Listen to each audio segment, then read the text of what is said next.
골로새서 2장 1절로 5절 합독합니다. 시작.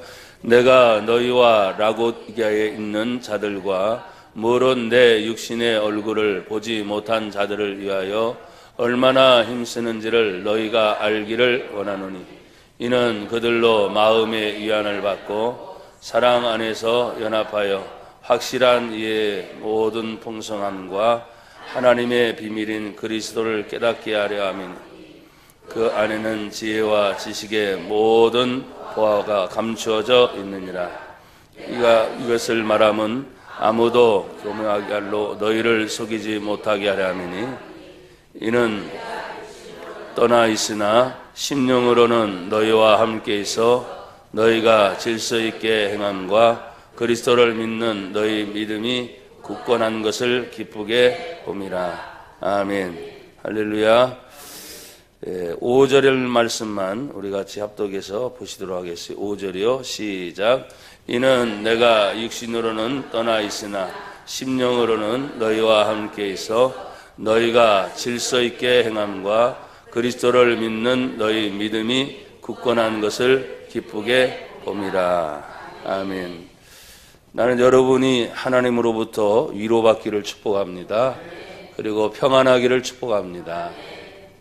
오늘 본문의 사도 바울은 골로새 교회가 하나님 앞에 성장하는 것에 대해서 계속해서 감사하고 있는데, 그 감사함이 1장 3절에 이렇게 표현하고 있습니다.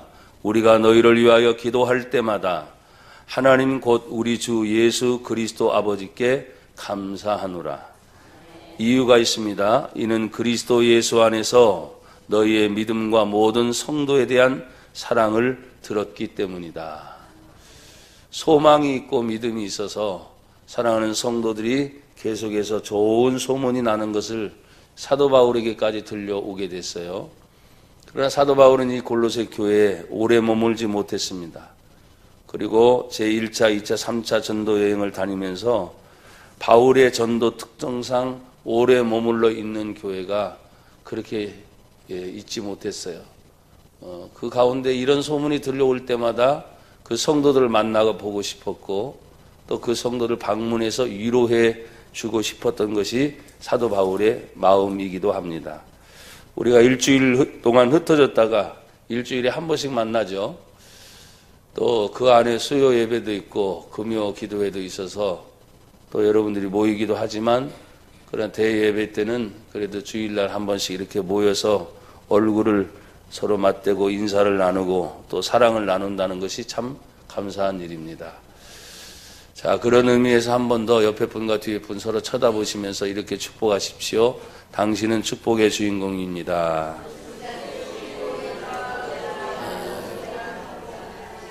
네, 감사해요. 본문 2장 1절은 내가 너희와 라오디게아에 있는 자들, 그리고 물은 내 육신의 얼굴을 보지 못한 자들을 위하여 얼마나 힘쓰는지를 너희가 알기를 원하노니. 육신의 얼굴을 보지 못했다고 하니까 대면에서 서로 보지 못한 사이가 되었다는 말을 하고 있습니다. 그래서 처음에 교회가 개척이 되고 성도들 사이에서 가정에서부터 출발했던 초대교회의 모습에서 보면, 야, 이게 누가 시작이 됐느냐 했을 때 그 시작한 사람들이 있을 거 아니에요.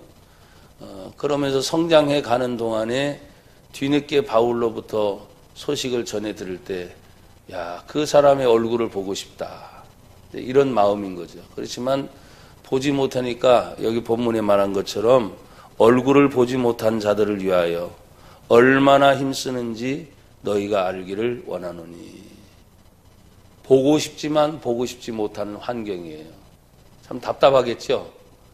그럴 때마다 바울은 서신서를 썼다 그래요. 서신서를, 편지를 써서 자신의 마음을 알려주기를 원했고, 그 편지를 받아보는 교회와 성도들은 그 편지를 보고 읽으면서 바울의 마음, 또 바울의 얼굴을 떠오를 수가 있는 거지. 근데 아무리 여러분 보십시오, 바울을 떠올려도 해도 보지 못한 사람들은 설명을 해줘도 한계가 있잖아요. 그렇죠? 그래서 직접 봐야만이 해결될 때도 있지만, 보지 못할 때 답답함을 이 편지의 글로 대신하고 있는 바울의 마음이 얼마나 안타깝느냐, 이걸 여러분이 읽을 수 있어야 됩니다. 그러면서 힘쓰고 있는 이 일에 대해서 사도 바울은 첫 번째 그들에게 주고자 하는 마음이 있어요. 2장 2절을 같이 읽어보세요. 시작. 이는 그들로 마음의 위안을 받고, 뭐의 위안을 받아요? 마음의 위안. 위안이 뭡니까? 위로와 평안이 있기를 원한다. 어디에? 마음에서부터. 여러분, 마음에서부터 위로와 평안이 있는 것이 얼마나 좋은지. 한 주간 여러분 살아오시면서 평안하셨어요? 아멘 한 분들은 계속 아멘이 되길 바랍니다. 한 주간 살면서 여러분 위로를 받았어요. 위로. 내가 누군가로부터 위로를 받고 싶을 때 위로받지 못하면은 참 힘들어요. 오늘 골로새서는 이렇게 시작하지만 골로새서 4장에 가보면은 사람들의 이름이 나와요. 사람들의 이름이 쭉 나옵니다. 사도 바울이 바울의 일을 감당할 뿐만 아니라 그 교회를 성장시키기 위해서 가지 못하니까 대신 보낸 사람들의 이야기가 나와요. 바울을 대신할 수 있는 사람. 제가 요사이에 저희 교회를 좀 많이 비우기 때문에 평상시보다는 주일날은 이렇게 여러분은 볼 수 있으니까 감사한데, 보려고 할 때 보지 못할 때 나를 대신할 수 있는 사람. 이제 우리 부목사님이 계시고 또 우리 권사님들이 계시고, 권사님들 왜 아멘 안 하셔? 우리 구역장님들이 계시고, 누군가는 대신 그 역할을 감당해 줄 수 있는 사람들이 있어야 되는데, 왜 이런 사람들을 보내는 이유가 뭐냐? 대신해서 이런 사람들을 만나는 이유가 뭐냐? 여러분 골로새서 4장을 한번 보세요. 4장에 이름들이 나온다 그랬죠? 자, 4장 7절을 한번 보시겠어요? 제가 읽습니다. 4장 7절을. 두기고가 내 사정을 다 너희에게 알려주리니 그는 사랑받는 형제요 신실한 일꾼이요 주 안에서 함께 종이 된 자니라. 8절은 다 같이 시작. 내가 그를 특별히 너희에게 보내는 것은 너희로 우리 사정을 알게 하고 너희 마음을 뭐 하려고 사람을 보낸다고요? 마음을 위로하게 하려고 보내는데 아무나 보내지 않는 거예요. 7절에 보니까 그는 사랑받는 형제요. 일꾼인데 어떤 일꾼이요? 신실한 일꾼이요. 주님 안에서 어떻게 해요? 함께 종이 된 자니라. 그런 사람을 대신해서 보낼 수 있는데, 그래서 사도 바울이 지금 어떤 일을 하고 있습니다. 심지어는 감옥에 갇힙니다. 매맞습니다. 배고픔을 겪습니다. 수없이 많은 사람들부터 어려움을 당하기도 하지만 가는 지역마다 교회가 세워지고 성도가 세워지고 하나님의 놀라운 부흥의 역사가 일어나는 것을 볼 때 아픔만 있는 것이 아니다. 그래서 사랑받는 형제, 신실한 일꾼, 주와 함께 종된 두기고라는 사람을 보내서 너희 마음을 위로해 주고 싶다 그랬어요. 여러분 한 주간 살면서 나와 여러분들이 마음의 아픔을 겪을 때 더 깎아내리고 더 가시같이 찌르는 사람들이 혹시 있을지 몰라요. 그러나 예수 믿는 성도들은 따라합시다. 예수님처럼 위로하는 자가 되게 하옵소서. 아멘. 요사이 모든 사람들의 특징은 뭡니까? 위로받고 싶어요. 위로받고 싶어요. 내가 위로받고 싶어요. 부모와 자식, 자식이 부모, 남편과 아내, 아내가 남편에게, 또 친구와 친구들 사이 뭔가 계속해서 위로받고 싶으니까 그렇게 하고 싶은 거예요. 또 여기 보십시오. 그 뒤에 누가 나옵니까? 4장 9절에 보니까 신실하고 사랑받는 형제 오네시모를 함께 보내노니 그는 너희에게서 온 사람이라 그들이 여기 일을 다 너희에게 알려주리라.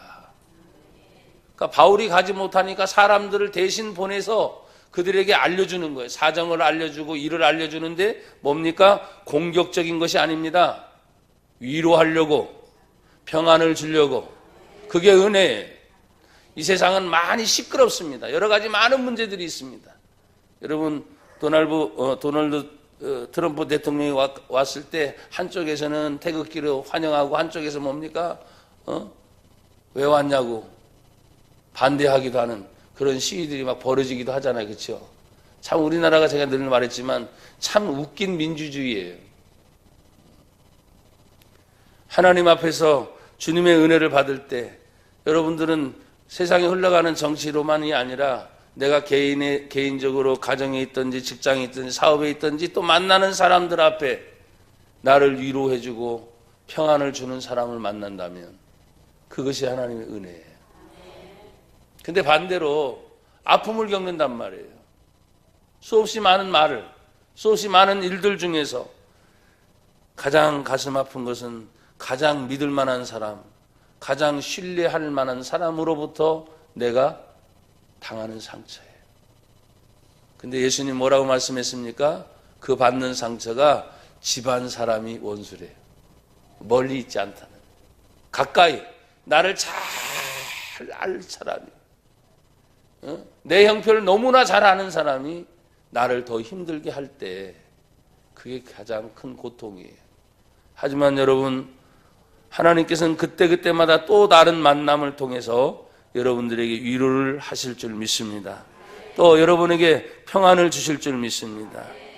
여러분, 그래서 오늘 본문에 제가 2장을 읽으면서 마지막을 소개한 것이 골로새서가 이렇게 사도 바울이 가지 못하니까 대신 사람을 보내서 이런 은혜를 베풀었구나 하는 것을 알 수 있어요.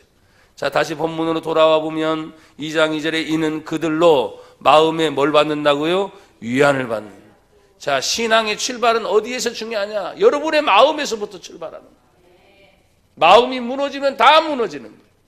그러나 내 마음을 지키면 여러분의 마음 속에서부터 하나님 앞에 구원의 확신이 있을 뿐만 아니라 깨달음의 은총이 있을 줄 믿습니다. 잠언 4장에 말합니다. 물을 지키기만 한 것보다 더욱 내 마음을 지켜라. 내 마음에서 생명의 근원이 시작이 되느니라 그랬어요. 한번 따라합시다. 마음 먹은 대로 됩니다. 그 마음에 뭘 담아 넣느냐가 중요한 거지. 하나님 말씀이 있으면 말씀대로 되는 겁니다.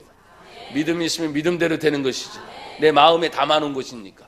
근데 여기에 미움을 담아 놓습니다. 원망을 담아 놓습니다. 불평을 담아 놓습니다. 그런 거 여러분 보십시오. 입으로는 감사하는데 내 속에 담겨진 것이 불평과 원망이면 뭐예요? 뻔하잖아요. 마음대로 되니까. 여러분 마음을 잘 살피세요. 마음을 여러분 볼 수 있어요? 없어요? 없어요? 근데 여러분이 알잖아. 여러분 자신이 알잖아. 내 누군가로부터 내 마음을 들킬까 봐 여러분이 굉장히 노심초사하는데 성경을 보십시오. 하나님은 사람의 외모를 보는 것이 아니라 하나님은 여러분의 마음의 중심을 보신다. 그래서 두려울 것이 사람이 아닌 거예요. 사실은 내 마음 중심을 보는 하나님 앞에. 그래서 지금 사도 바울도 그들로 마음의 위안을 받고 그 마음에서부터 위로와 평안이 시작이 돼야 사랑이 뭔지를 안다는 거예요. 여러분 2절을 보십시오. 이는 그들로 마음의 위안을 받고 사랑 안에서 연합하여 확실한 이의 모든 풍성함이 있다. 사랑 안에서 연합을 이룬다 그랬어요. 여러분 연합을 이룬다는 것이 쉬워요? 어려워요? 쉬운 일이 아닙니다. 여러분이 아는 것처럼 저는 어쨌든 초교파 일을 하면서 사무총장이라는 그 직함이 있다 보니까 위로는 어른들, 우리 동료들, 또 내 후배 목사들 그 중간 역할을 하고 초교파적으로 남녀 할 것 없이 교단도 우리는 대한예수교장로가 합동측인데 합동측 안에서 그냥 선후배가 쫙 있어요. 그냥 일하기도 참 편해. 근데 일하면서도 또 뭐예요? 같이 다른 색깔들이 있다 보니까 같은 교단도 힘든데 이게 초급한 거예요. 그래서 얼마나 어떤 때는 힘든지 몰라요. 그래서 연합이라는 것이 쉽지는 않아요. 근데 여러분 보십시오. 제가 여러분에게 말했습니다. 예수 안에 들어오면 하나 된다. 당신도 예수 믿고 나도 예수 믿으니까 하나님의 영광을 위해서 예수님의 이름으로 하나 되는 거. 가로막힌 담이 있다 할지라도 두려워할 필요 없습니다. 왜? 주의 이름으로 그 담이 무너질 걸 생각하는 거예요. 지금은 갈라졌어요. 그러나 그 갈라짐이 성경을 보면 예수님은 언제나 우리를 하나로 만들어 주시는 거예요. 여러분 그러니까 여러분 마음이 위로받고 평안함이라는 말은 뭐냐면 그만큼 넉넉한 마음이 된다. 받아들일 수 있는 거예요. 상대를 받아들일 수 있고 주변에 여러 가지 많은 환경이 막 변화돼도 내가 그걸 받아들일 만한 근데 대다수 사람들이 받아들이지 못하는 게 뭐냐면 내가 상처받았다는 것 때문에. 마음 열어놓고 또 받아들일만 하면 언젠가 또 내 뒤통수를 칠지 모르겠다. 왜? 그런 환경을 여태껏 겪어왔기 때문에. 그러나 두려워하지 마세요. 여러분 안에 주의 사랑이 임하면 무엇이든 연합이 됩니다. 갈라지는 것이 아니라 하나가 됩니다. 자, 이 사랑의 연합함이 풍성한 이해를 낳는다 그랬어요. 이해가 뭡니까? 저는 이렇게 생각하고 싶어요. 그건 뭐냐면 사람은 고정관념이 딱 있어요. 그래서 자기가 생각하는 것이 네모다. 그런 절대로 네모를 벗어나질 않아. 근데 도형으로 말하면 동그라미도 있고 세모도 있고 그렇죠? 별표도 있고 그것도 다 다른 각각의 모양들이 있는데 이 사람 생각은 오직 뭐라 그랬어요? 네모만 생각해요. 네모만. 그래서 동그라미 받을 수 없어요. 세모 받아들일 수 없어요. 별표도 받아들일 수 없어요. 다 받아들일 수 없어요. 근데 하나님이 이 세상을 창조하시고 모든 인류를 창조하셨을 때 다양성이 있어요. 다양성. 내 것이 진짜 옳다. 그건 빨리 버리는 것이 좋아요. 여러분 모든 옳다의 기준은 언제나 성경으로 돌아가야 돼요.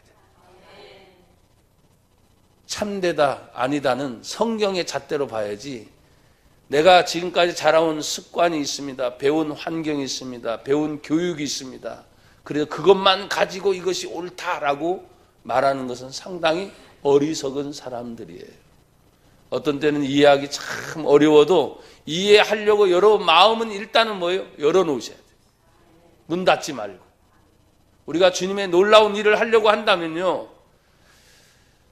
마치 저도 어떻게 보면 계속해서 한 자리에 머물러 있고 그냥 그것만 생각하면 우물한 개구리였을 거예요. 근데 자꾸 하나님이 세계를 보게 하십니다. 다양한 사람들을 만나게 합니다. 또 초교파 일도 아까 말씀드린 힘든 것도 있지만 정말 다양한 사람들을 많이 만나면서 제가 여러분을 말했어요.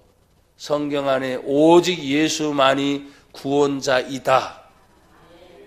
이것을 믿고 이것 때문에 같이 갈 수 있다는 여러분 어떤 단체도 같이 할 수 있는 거예요. 구원의 문제는 오직 예수님밖에 없기 때문에. 그런데 여러분 보십시오. 이런 연합함이 있고 확실한 이의 모든 풍성함이 있어서 성경의 마지막은 뭡니까? 하나님의 비밀인 누구를 깨달아요? 그리스도를 깨닫는다. 하나님의 비밀이 누구냐? 예수님이라는 거예요. 그 예수님을 깨달으려고 할 때는 도저히 받아들일 수 없는 거죠. 여러분 그들이 가지고 있는 가치관 중에 성경에서 유대인들 하면 이스라엘 사람들인데 여전히 지금도 우리는 2017년 지금 11월 둘째 주일을 맞이하면서 벌써 예수님이 우리의 구세주, 그들이 기다리고 있는 메시아로 우리는 벌써 받아들였잖아요. 이방인으로서. 근데 지금도 2000년이 지난 지금 그 시간에도 이스라엘 사람들, 유대인들은 뭐예요? 아직도 오지 않는, 기다리고 있는 메시아, 이미 와 계신 예수님, 그리고 십자가에 죽으신 예수님, 다시 부활하신 예수님, 승천하시고 다시 재림에 오실 예수님에 대해서 신약 성경 이후로 얼마나 많은 얘기를 했는데 그들은 신약 성경을 아직도 믿지 않는단 말이에요. 근데 여러분요, 정말 하나님의 때가 다 되긴 된 것 같아요. 세상의 정세의 모든 흐름이 가면서 최근에 일어나는 일들이 이스라엘에서도 같이 모여진 사람들에게서도 그들 속에서 이런 얘기가 나온답니다. 어쩌면 2000년 전에 오신 예수가 우리가 기다리고 있는 메시아가 맞는지도 모르겠다고. 단서가 있어. 어쩌면. 어쩌면. 거부할 수 없죠. 왜? 2000년이라는 세월 속에 지금 이방의 모든 흘러가는 정치와 역사 속에 예수가 구원자라고 하는 것이 수없이 밝혀졌어요, 안 밝혀졌어요? 밝혀졌어요. 거부할 수 없는 거죠. 근데 성경대로입니다. 모든 이방이 다 예수를 영접하고 맨 마지막이 뭐냐면 남은 이스라엘 사람으로 돌아가기 때문에 뒤늦게는 엄청난 변화들이 일어나겠죠. 하나님의 비밀은 누구냐? 예수 그리스도입니다. 그런데 이 비밀을 골로새서 1장에서 뭐라고 풉니까? 여러분 보십시오. 1장 26절에 이 비밀은 같이 보세요. 시작. 이 비밀은 1장 26절 시작. 이 비밀은 만세와 만대로부터 감추어졌던 것인데 이제는 그의 성도들에게 나타났고, 누구에게 나타났다고요? 성도에게만 나타나는 거예요. 하나님의 비밀은 성도에게만 나타나요. 성도가 누굽니까? 요한복음 1장 12절에 영접하는 자 곧 그 이름 믿는 자들이 하나님의 자녀가 되는 권세를 주셨으니 예수님을 마음속에 영접한 자가 성도입니다. 하나님의 말씀을 받아들인 자가 성도입니다. 거듭난 자가 성도죠. 성도들에게 이 비밀을 밝히겠다는 거예요. 그러면 이 비밀이 뭐냐? 27절 다 같이 시작. 하나님이 그들로 하여금 이 비밀의 영광이 이방인 가운데 얼마나 풍성한지 알게 하려 하심이라. 이 비밀은 너희 안에 계신 그리스도니 곧 영광의 소망이니라. 아멘. 할렐루야. 이 비밀이 지금 이방인 가운데 풍성하게 나타났다. 너희 안에 계신 그리스도니 바로 영광의 소망이다. 여러분들은 내가 예수를 믿음으로 하나님의 비밀인 그 비밀을 우리 안에 가지고 있는 거예요. 우리 안에 가지고 계신 그 예수 그리스도를 통해서 계속 많은 사람들에게 복음이 전파되게 하고, 나나 여러분들이 오늘 28절에 사도 바울은 또 이렇게 말합니다. 우리가 그를 전파하여 각 사람에게 권하고 모든 지혜로 각 사람을 가르침은 각 사람을 어디 안에서 세운다? 그리스도 안에서 어떤 자로 세운다? 완전한 자로 세우려 함이니. 각 사람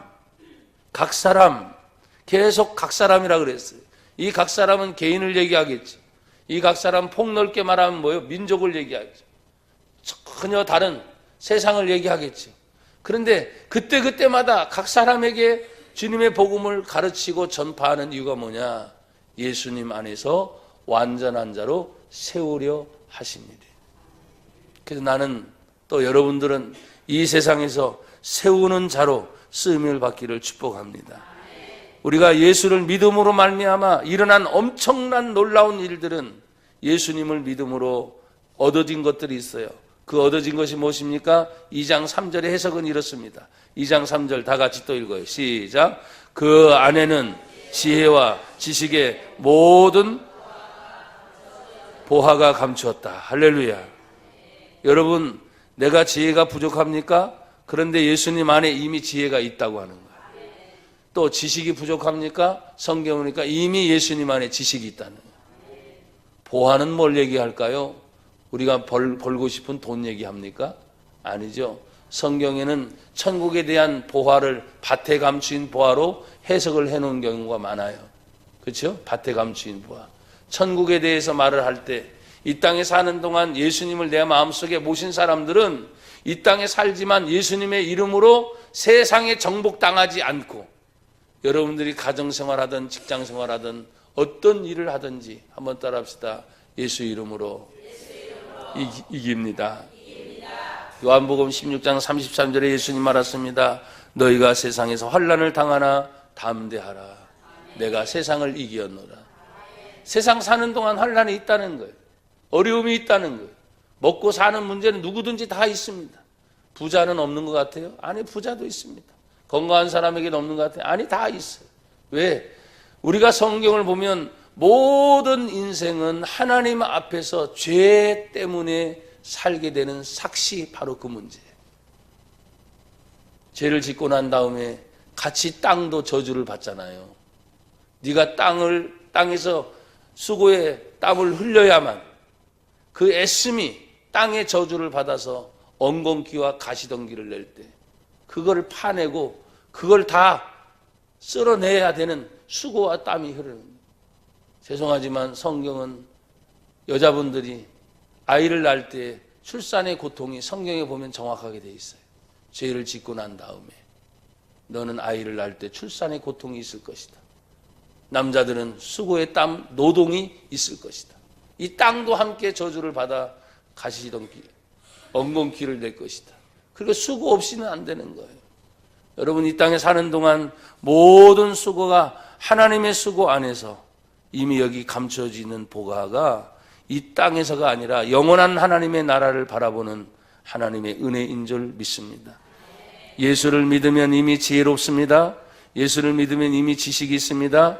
예수를 믿으면 모든 보화, 이 땅만이 아니라 영원한 하나님의 나라에 대한 소망이 있는 줄 믿습니다. 여러분, 이것을 가르칠 때 사도 바울은 이렇게 말합니다. 내가 이것을 말함은 아무도 교묘한 말로 너희를 속이지 못하게 하려 합니다. 이 세상은 살아가는 동안 이런 말을 저와 여러분이 듣습니다. 천국이 정말 있어? 교회를 다니는 사람에게도 이런 질문을 할 때 갑자기 멈칫하는 분들이 종종 계세요. 여러분, 천국이 정말 있어요? 지옥이 정말 있습니까? 영생인데 영생. 영원히 지옥에 살든지 아니면 영원히 천국에 살든지 별로 와닿지 않잖아요. 그리고 어떤 사람은 죽어봤어? 이런 말이에요. 죽어봤어? 여러분, 우린 죽어보지 않았어요. 근데도 믿어져요. 그게 하나님 주신 구원의 선물인 거예요. 우리가 하나님 앞에 믿는다 해도 되는 게 아니에요. 하나님이 나에게 믿음이라고 하는 선물을 주셨을 때, 아, 내가 구원받았구나. 나는 하나님의 자녀가 되었구나. 그 예수님이 2000년 전에 온 인류를 위해서 십자가에 흘리신 그 보혈의 피가 나를 위해 흘리셨구나. 이게 믿어지는 거예요. 제가 누차 가끔씩 여러분에게 말씀을 드린 것이 또 한 번 반복이 됩니다. 그건 뭐냐면 어떤 날 젊은 청년이 저에게 만나서 상담을 하는데 도저히 자기는 믿고 싶은데 도저히 성경이 믿어지지 않는, 또 이해하려고 하는데 도저히 이해할 수 없다는 거죠. 그때 제가 한 말이 그겁니다. 성경은 이해하려고 하는 것이 아니고 믿어지는 것인데 이 믿음은 네가 믿으려고 애쓴다고 되는 게 아니다. 하나님이 믿음의 선물을 주셔야 된다. 그러니까 이해하려고 성경 읽지 말고 하나님 나에게 믿음 주십시오. 이걸 위해 네가 기도해라. 제가 그런 적이 있어요. 여러분, 우리가 누차 주님의 놀라운 일들을 말할 때 사도 바울도 아무도 교묘한 말로 너희를 속이지 못하게 하라. 그 교묘한 말이 성경은 뭡니까? 2장 8절에 아주 잘 나와 있습니다. 이 교묘한 말들은 2장 8절에 누가 철학과 헛된 속임수로 너희를 사로잡을까 주의하라. 이것은 사람의 뭐예요? 전통으로 세상의 초등 학문을 따름이요. 누구를 따름이 아니라 그리스도를 따름이 아니라. 내가 여러분에게 말했잖아요. 어디 가서 세상에서 성경을 가르치는 곳이 있습니까? 없잖아요. 학교에서 이렇게 여러분들이 하나님께 예배 형식으로 꾸준하게 드리는 것이 있습니까? 직장에서 이렇게 할 수 있습니까? 여러분의 가정에서 가정 예배를 이렇게 제대로 할 수 있습니까? 없는 거예요. 하나님 앞에서 나와 여러분들이 믿음 앞에 드려지는 이 예배 시간 외에는 간혹 성경 공부 시간도 따로 있죠, 물론. 하지만 이런 정상적인 예배는 예배 시간밖에 없어요. 사랑하는 여러분, 우리가 주님 앞에 믿음을 가지고 그 믿음 가지고 살아가는 동안에 너희를 속이는 이 세상에 어떤 것들이 많이 있는데 내가 이것을 말하는 이유는 속이지 못하게 하려 함이라. 여러분, 세상에 있는 것들이 속지 않기를 바라요. 돈이 전부다, 건강이 전부다, 그렇잖아요. 그렇죠? 요즘에 뭐가 전부다, 이게 최고야. 아니요. 예수 믿는 성도들은 성경에서 기록된 내용을 보세요. 하나님의 비밀인 예수가 최고예요. 예수가 최고. 우리가 한번 해볼까요? 오직 예수. 중심 예수. 절대 예수. 신앙생활 하는 이유가 뭡니까? 바로 예수님 때문이다. 자, 그러면 이제 마지막으로 우리가 생각해 볼 말씀은 이제 2장 5절에 보니까 이렇게 속이지 않게 하려 함이니 이유가 있어요. 2장 5절. 이는 내가 육신으로는 떠나 있어요. 만나지 못하지만 심령으로는, 마음으로는 너희와 함께 있다. 그러니까 항상 뭐예요? 생각나는 사람이 돼야 돼. 어떤 사람은 몸이 떠나가 있으면 전혀 기억도 안 나는 사람이 있죠. 육신으로 떠나가면 아예 마음도 떠나가는 사람이 있어요. 그래서 사도 바울은 그렇지 않아요. 지금 내가 육신으로 떠나 있지만 이 심령으로 너희에게 항상 함께하고 있다. 왜? 골로새 교회 성도들에 대한 이야기, 또 주의 종들에 대한 이야기, 하나님의 놀라운 교회가 성장하고 부흥하고 때로는 아픔과 고통이 있지만 그것을 이겨내는 믿음과 사랑에 대한 소문이 지금 나한테까지 들려오니까 내가 가보고 싶다? 그러나 못 만나. 육신이 지금 떠나 있어. 하지만 심령으로는 너희와 함께 지금 있구나. 이 축복이 뭘로 해결할 수 있습니까? 성경 5절 중간에 보면 너희가 어떻게 행해요? 질서 있게 행함과 그리스도를 믿는 너희 믿음이 굳건한 것을 기쁘게 본다 그랬어요. 여러분 실제로 보는 게 아닙니다. 들려오는 소문을 통해서 보여지는 거예요. 아시죠? 그려지는 거 알잖아요. 내가 듣는 소문이 말이죠. 안 좋은 소문이 막 들려지면 그려보세요. 좋은 게 그려집니까? 안 그려지는 거예요. 들려오는 소문이 지금 1장에서 말한 것처럼 너희 믿음과 사랑의 소문이 계속 퍼져나간다. 이유는 뭐냐? 너희들의 소망이 하늘에 쌓아둔 소망 때문에 이 놀라운 일들이 막 퍼져나갔을 때 바울이 기쁜 거예요. 저도 마찬가지입니다. 여러분이 무엇 때문에 기쁘냐? 간혹가다 직장생활하고 가정생활하고 사회생활하고 사업생활하면서 기쁜 것이 있죠. 아이가 건강합니다. 좋은 데 취직했습니다. 진학을 잘했습니다. 또 남편이 이번에는 보너스를 듬뿍 받았습니다. 좋은 일이에요. 그게 다 좋은 일이에요. 근데 그거는 잠시 잠깐. 근데 환난이 있었습니다. 어려움이 있었습니다. 근데 그때마다 다시 믿음으로 이겨냈습니다.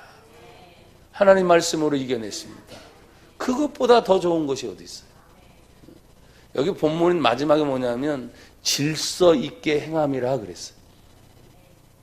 왜 질서라는 것이 그렇게 중요합니까? 세상의 법에 대한 것이 있어요. 성경도 하나님 말씀의 율법입니다. 교회도 마찬가지입니다. 질서가 있을까요? 없을까요? 있습니다. 무질서해지게 되면 끝나는 거예요. 하나님이 천지 창조를 시작하실 때 이 천지 창조의 처음 시작은 무질서입니다. 땅이 혼돈하고 공허해요. 그렇지만 하나님의 신은 수면 위에 운행하고 있어요. 그걸 딱 그려보십시오. 지금 땅이 혼돈하고 공허하고 어둠이 존재해요. 근데 뭔가 지금 막 일어나고 이런 상황 속에서 하나님의 성령의 신이 이 수면 위에 운행하고 계세요. 그때 하나님 뭔가 큰 일을 쫙 벌리실 전초 시간이죠. 근데 첫 마디가 딱 하신 말씀이 빛이 있으라. 하나님이 가라사대. 그러니까 여러분 보십시오. 공허와 혼돈이 한순간에 밝은 빛이 임함으로 무질서한 것이 이제 질서가 잡혀가기 시작하는 거예요. 가정의 질서가 잡혀가야 됩니다. 교회가 질서가 잡혀요. 이 나라도 마찬가지예요. 나라의 질서가 지금요 잡혀가는 것이 아니에요. 잡아가는 과정이죠. 그러니까 너무 무질서한 거야. 들리는 이야기가 너무너무 막 힘들어. 아직 무질서하다는 얘기예요. 질서가 잡혔다는 말은 뭡니까? 평안이 찾아와요. 감사가 찾아와요. 여러분 스스로도 마찬가지예요. 내 안에 말로는 표현하지 못하지만 무질서하기 때문에 불안해, 초조해, 자꾸 긴장해. 근데 질서가 딱 잡히면 어떠세요? 편안해져요. 사랑하는 여러분, 주님은 바울을 통해서 모든 일이 질서 있게 행함으로 가요. 질서 있게. 그래 나라와 민족을 위해서 기도할 때 제가 말했잖아요. 아까 우리나라 대한민국 민주주의를 받아들여도 희한하게 민주주의가 가면 갈수록 이상한 민주주의가 됐다. 하나님이 이 나라 대한민국을 너무나 사랑해 주셔서 극과 극이잖아요. 한쪽은 공산주의를 받아들이고 한쪽은 민주주의를 받아서 수십 년이 지난 동안에 역사 속에서 판단을 하라 이거죠. 말하지 않습니까? 열매를 보면 그 나무를 할 수 있다. 민주주의가 하나님을 더 잘 섬길 수 있는가? 공산주의가 하나님을 더 잘 섬깁니까? 말할 수 있잖아요. 내가 정치만을 얘기한다고 자꾸 여러분 요사님 그게 아니에요. 하나님 앞에 지금 위기의식을 가져야 됩니다. 나와 여러분들이 믿음 안에서 정말 교회가 존재하려고 해도 교회가 만약에 공산주의가 되면 끝나는 겁니다. 그 타켓 1호가 뭐라 그랬어요? 목사들이에요. 목사들. 공산주의 계멸의 대상은 기독교이기 때문에 역사가 보여주고 있어요. 그 다음에 여러분들이에요. 죽을 각오 해야 된다고 내가 그랬잖아요. 그래서 나라를 위해서 기도하는 위기 상황을 가지고 계속 기도하되 하나님이 세우신 민주주의 가운데 신앙의 자유가 보장이 되고 생명의 존중이 보장이 되고 하나님 앞에 마음껏 믿음으로 찬양하고 영광 돌릴 수 있도록 이 나라 대한민국을 지켜주십시오. 그런 자세를 여러분이 가져야 돼요. 그리고 마지막은 뭐라고 말합니까? 그리스도를 믿는 너희 믿음이 굳건하게 세워진 걸 나는 기쁘게 본다. 믿음이 약해졌다, 믿음이 강해졌다, 이런 표현을 합니다. 믿음의 뿌리가 흔들린다, 믿음의 뿌리가 굳게 세워졌다, 이런 말을 씁니다. 그러니까 믿음이 말이죠, 같은 믿음인데도 표현이 달라져요. 저 사람 믿음이 좋다, 믿음이 나쁘다, 이런 말들을 하잖아요. 그러니까 믿음이란 말이 다 똑같은 말이 아니라는 거예요. 우리 교회를 향해서 하나님이 주시는 그 믿음을 볼 때 여러분이 그래도 믿음을 굳게 지켜왔기에 여기까지 온 줄 압니다. 하나님의 비밀인 그리스도 예수 그리스도 안에서 나와 여러분들이 하나님의 뜻을 이어갈 때 이 놀라운 일들의 역사가 더 깊이 또 더 많이 세워지기를 축복합니다. 여기 본문의 마지막을 제가 라오디게아 교회가 나와요. 이 라오디게아 교회를 어떻게 설명할까 하다가 지금 골로새 교회와 라오디게아 교회이죠. 내가 너희와 너희는 골로새입니다. 라오디게아 교회. 그러니까 같이 처음 시작은 누구나 좋았어요. 할렐루야. 시작도 좋고 끝도 좋은 그런 은혜가 있기를 축복합니다. 근데 이 골로새 교회는 처음과 끝도 좋았어요.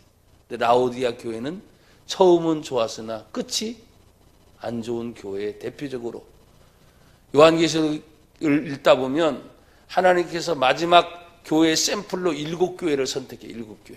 그래서 첫 번째, 두 번째 자는데 맨 마지막 교회가 라오디게아 교회, 7번째 교회로 딱 지목이 됩니다. 근데 그 지목이 되는 것이 이제 여러분 성경을 읽고 말씀을 맺어요. 보세요. 요한계시록 3장. 라오디게아 교회가 칭찬받는 교회가 아니라 책망받는 교회로 마무리가 되고 있는 것이 안타까워요. 자, 계시록 3장 14절부터 제가 쭉 읽어볼게요. 14절을 읽을게요. 라오디게아 교회 사자에게 편지하라. 아멘이시여 충성되고 참된 증인이시여 하나님의 창조의 근본이시니가 이르시되 내가 내 행위를 아노니 내가 차지도 아니하고 뜨겁지도 아니하도다. 내가 차든지 뜨겁든지 하기를 원하노라. 내가 이같이 미지근하여 뜨겁지도 아니하고 차지도 아니하니 내 입에서 너를 토하여 버리리라. 내가 말하기를 나는 부자라 부요하고 부족한 것이 없다 하나 내 곤고한 것과 가련한 것과 가난한 것과 눈먼 것과 벌거벗은 것은 알지 못하는도다. 내가 너를 권하노니 내게서 불로 연단한 금을 사서 부요하게 하고 흰옷을 사서 입어 벌거벗은 수치를 보이지 않게 하고 안약을 사서 눈을 발라 보게 하라. 물은 내가 사랑하는 자를 책망하여 징계하노니 그러므로 내가 열심을 내라 회개하라. 볼지어라 내가 문 밖에 서서 두드리노니 누구든지 내 음성을 듣고 문을 열면 내가 그에게로 들어가 그와 더불어 먹고 그는 나와 더불어 먹으리라. 이기는 그에게는 내가 내 보좌에 함께 앉게 하여 주기를 내가 이기고 아버지 보좌에 함께 앉은 것과 같이 하리라. 귀 있는 자는 성령이 교회들에게 하시는 말씀을 들을지어다. 라오디게아 교회가 오늘 한국 교회의 현실의 모습이에요. 17절에 나는 부조라 부요한 것이 없다 하나 곤고한 것, 가련한 것, 가난한 것, 눈먼 것, 벌거벗은 것을 알지 못하고 있는 모습이 라오디게아 교회의 마지막 모습이에요. 골로새 교회와 더불어 라오디게아 교회는 처음 출발이 굉장히 좋았어요. 하지만 마지막은 책망받는 교회의 모습으로 나타나요. 그게 안타까워요. 사랑하는 여러분, 우리가 예수를 믿고 시작을 했다면 마지막까지 책망이 아니라 칭찬 듣는 저와 여러분이 되기를 축복합니다. 하나님 감사합니다. 주의 은혜 안에 하나님의 비밀인 그리스도 예수를 우리 안에 갖게 하시고 그 비밀을 깨닫게 하심을 감사합니다. 예수 안에서 믿음으로 승리하는 삶을 살게 하옵소서. 예수님 이름으로 기도합니다. 아멘.